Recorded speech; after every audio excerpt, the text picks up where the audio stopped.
So I made it to Harvard.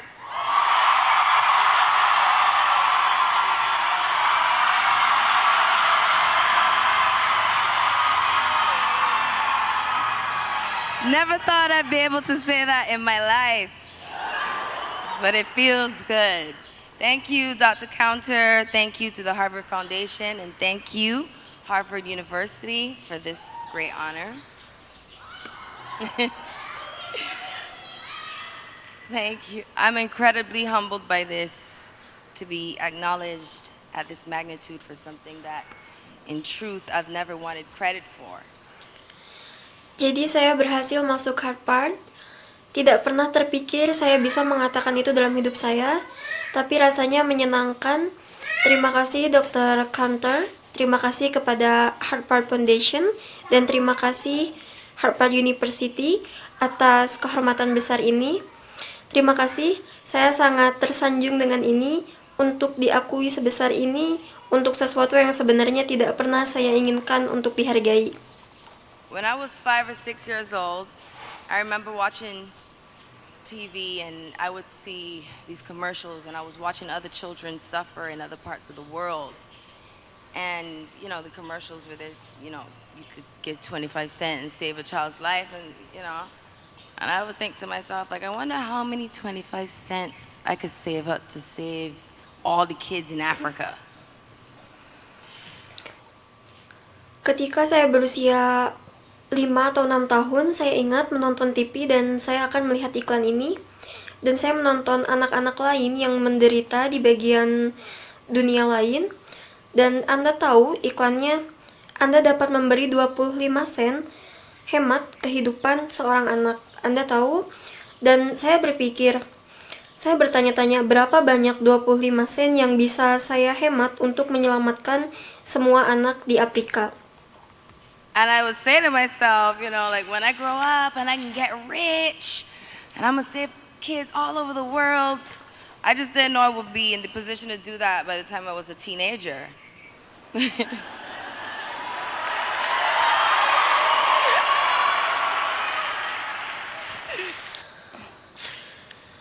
Dan saya akan berkata pada diri saya, ketika saya dewasa, ketika saya bisa kaya, saya akan menyelamatkan anak-anak di seluruh dunia.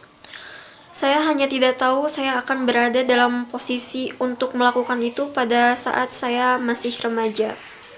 At 17, I started my career here in America. And by the age of 18, I started my first charity organization. I went on to team up with other organizations in the following years and met, helped, and even lost some of the most beautiful souls. From 6-year-old Yasmina Amina, who passed away in 2010 from leukemia. Her story inspired thousands to volunteer as donors through GKMS. Fast forward to 2012, when my grandmother, the late Clara Brathwaite, she lost her battle with cancer, which is the very reason and the driving force behind the Clara Lionel Foundation. Pada 17 tahun, saya memulai karir saya di sini di Amerika. Dan pada usia 18 tahun, saya memulai organisasi amal pertama saya. Saya kemudian bekerja sama dengan organisasi lain di tahun-tahun berikutnya dan bertemu, membantu, dan kehilangan beberapa jiwa yang paling indah. Dari Yasmina Anema yang berusia 6 tahun yang meninggal dunia pada tahun 2010 karena leukemia. Kisahnya menginspirasi ribuan orang yang menjadi sukarelawan sebagai donatur melalui DKMS. Maju cepat ke tahun 2012 dan kemudian nenek saya, mendiang Claire Brathwaite, dia kalah dalam pertempuran melawan kanker yang merupakan alasan utama dan kekuatan pendorong di balik Clara Lionel Foundation. We're all human, and we all just want a chance. A chance at life, a chance at an education, a chance at a future, really. And at CLF, our mission is to impact as many lives as possible. But it starts with just one. Just one.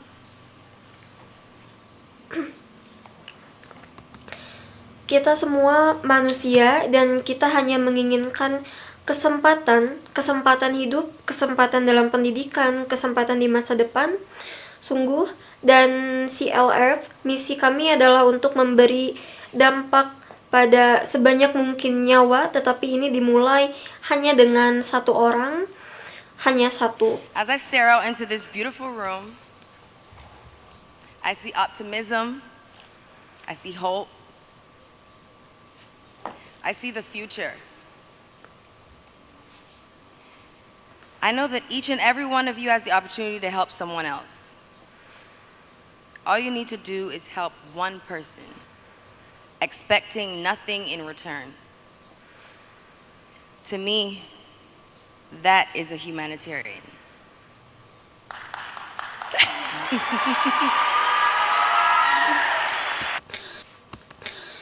Saat saya memandang ke ruangan yang indah ini, saya melihat optimisme, saya melihat harapan, saya melihat masa depan. Saya tahu bahwa Anda masing-masing memiliki kesempatan untuk membantu seseorang tanpa mengharapkan imbalan apapun. Bagi saya, itu adalah kemanusiaan yang sebenarnya.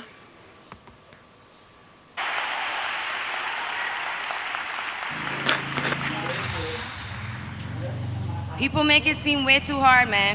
The truth is, and what the little girl watching those commercials didn't know, is that you don't have to be rich to be a humanitarian. You don't have to be rich to help somebody. You don't gotta be famous. You don't even have to be college educated. I mean, I wish I was. I'm not saying, you know. Especially today.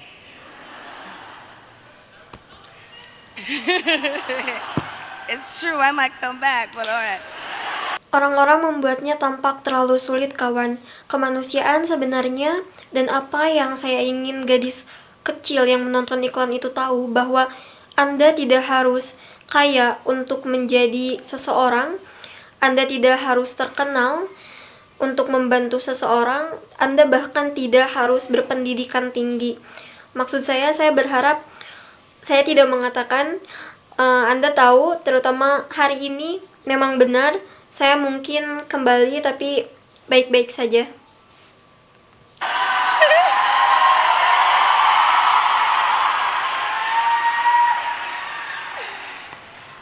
But it starts with your neighbor, the person right next to you, the person sitting next to you in class, the kid down the block in your neighborhood.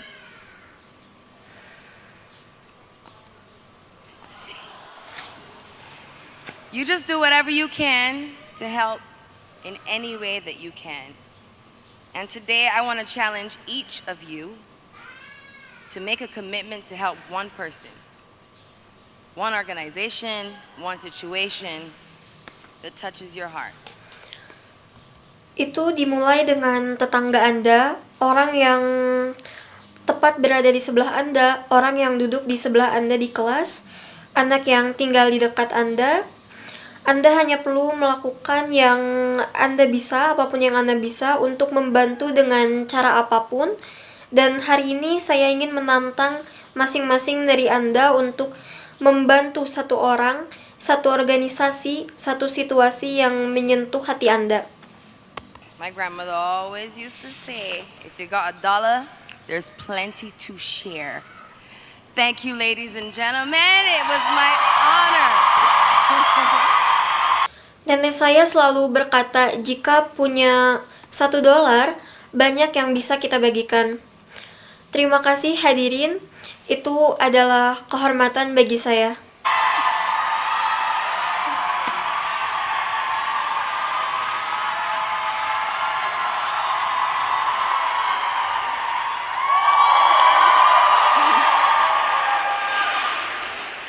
Over her career, she has worked on several projects aimed towards bettering society, including efforts to increase access to education globally through her Clara Lionel Foundation Global Scholarship Program and her support for the Global Partnership for Education and Global Citizens. Selama karirnya, dia telah mengerjakan beberapa proyek yang bertujuan untuk memperbaiki masyarakat, termasuk upaya untuk meningkatkan akses untuk pendidikan secara global melalui program beasiswa Clara Lionel Foundation dan dukungannya untuk kemitraan global untuk pendidikan dan warga global.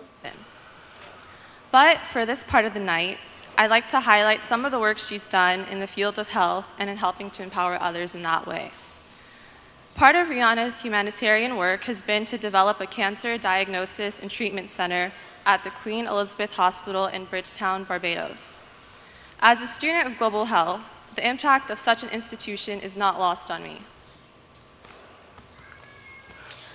Tetapi untuk malam ini, saya ingin menyoroti beberapa pekerjaan yang telah dilakukannya dalam bidang kesehatan dan dalam membantu memberdayakan orang lain. Dengan cara itu, bagian dari pekerjaan kemanusiaan Rihanna mengembangkan diagnosis kanker dan pusat perawatan di Rumah Sakit Queen Elizabeth di Barbados. Sebagai mahasiswa kesehatan global, dampak lembaga semacam itu tidak hilang pada saya. Too often, higher levels of medical care are inaccessible to the populations that need them, allowing individuals to unnecessarily suffer from preventable or treatable conditions. In my experience studying global health issues abroad in Western Kenya, for example, one of the greatest barriers to obtaining medical care was distance to the treatment centers that offered the needed care. During my time there, I remember learning the story of a woman who had lost her life during labor. She was being taken care of at a rural health clinic where typical labor procedures could be handled effectively. However, because of her specific complications, the type of care she needed was at a larger health center which she couldn't reach in time.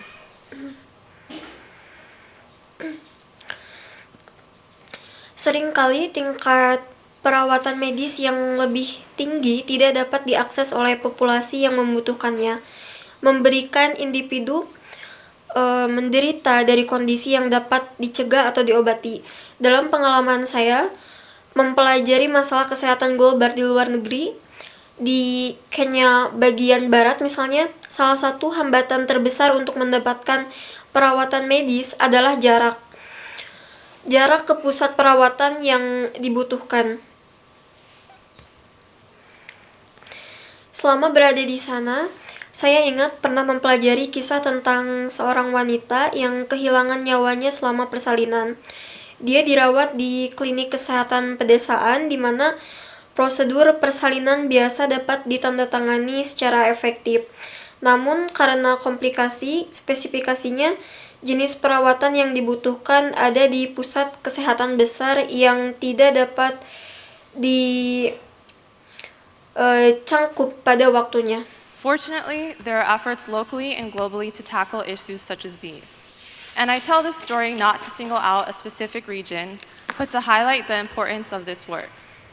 In providing such vital resources for cancer treatment in Barbados, Rihanna has worked to reduce barriers such as these to higher level medical care, and the implementation of such work has reverberations throughout society. Untungnya, ada upaya lokal dan global untuk mengatasi masalah seperti ini, dan saya mengatasi masalah seperti ini dan saya menceritakan kisah ini tidak untuk menyoroti wilayah tertentu, tetapi untuk menyoroti mereka tentang pentingnya pekerjaan ini.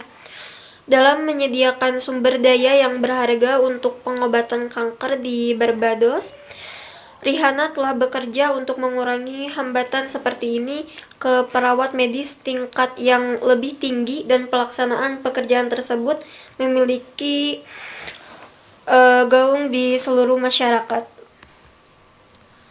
I find this quotation from Rihanna particularly telling of the humanitarian spirit displayed by such work.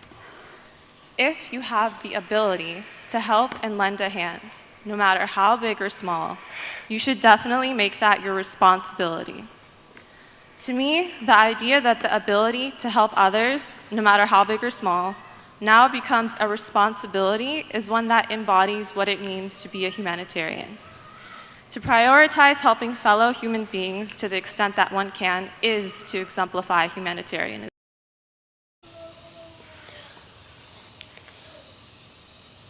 Saya menemukan kutipan dari Rihanna. Ini secara khusus menceritakan semangat kemanusiaan yang ditujukan pekerjaan seperti itu.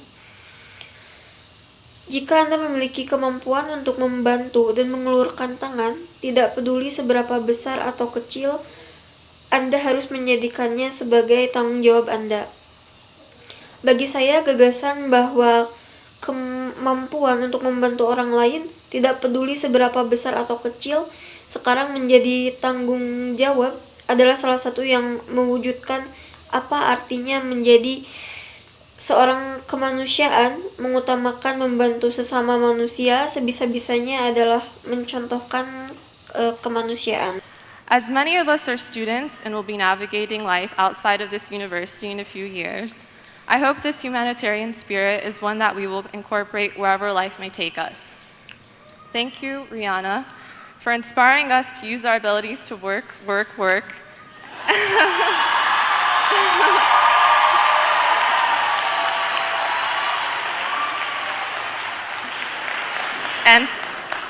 and to exercise these abilities in the service of others. Thank you. Karena banyak dari kita adalah mahasiswa dan kita akan menjalani kehidupan di luar universitas ini dalam beberapa tahun, saya berharap semangat kemanusiaan adalah salah satu yang akan kita gabungkan kemanapun kehidupan membawa kita.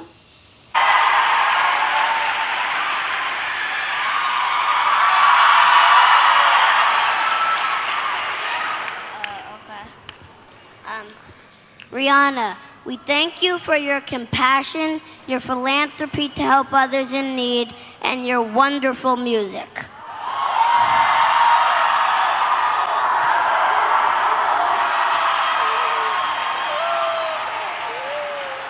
On behalf of the children of Cambridge, I present you these flowers as a token of our appreciation. Rihanna, kami berterima kasih atas kasih sayang yang Anda berikan, filantropi Anda untuk membantu orang lain yang membutuhkan, dan musik indah Anda. Atas nama anak-anak Cambridge, saya mempersembahkan bunga-bunga ini kepada Anda sebagai tanda penghargaan dari kami.